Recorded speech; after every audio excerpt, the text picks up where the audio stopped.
కోడి పందాలు అరికట్టే విషయంలో పోలీస్ రెవెన్యూ అధికారుల నిర్లక్ష్యం ఓ యువకుడిని ప్రాణాపాయ స్థితిలోకి నెట్టింది. కృష్ణా జిల్లా ఉయ్యూరు మండలం బోళ్లపాడు గ్రామంలో కోడిపందాల బరిలో జరిగిన ఈ ఘటన అధికారుల పనితీరును ప్రశ్నిస్తుంది.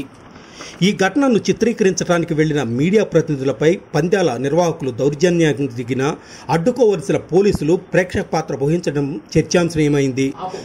అయితే కోడిపందాల శిబిరం నిర్వహించింది వైఎస్ఆర్సీపీకి చెందిన మండల పరిషత్ అధ్యక్షుని కుమారుడు సురేష్ రెడ్డి కావడంతో అధికార యంత్రాంగం సైతం అలక్ష్యం వహించిందన్న విమర్శలు వినిపిస్తున్నాయి. విజయవాడ సమీపంలోని గుణదల నుండి పందాలు చూడటానికి వచ్చిన 10 మంది యువకులు బీరు సీసాలు పగలగొట్టి ఈ దాడికి పాల్పడినట్లు సమాచారం.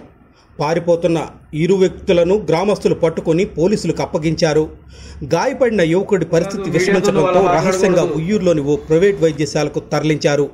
పరిశీలించిన వైద్యులు మెరుగైన వైద్యం కోసం విజయవాడకు తరలించవలసిందిగా సూచించారు.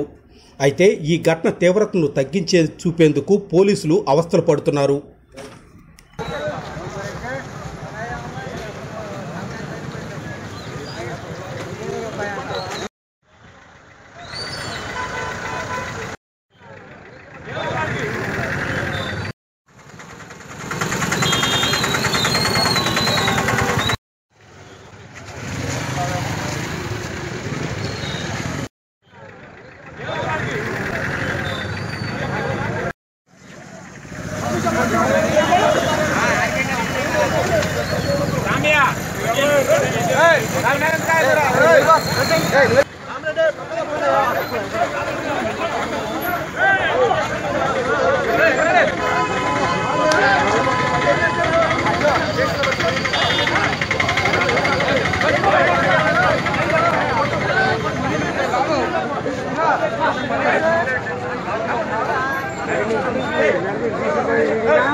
మూడు సార్లు నెరుపుకని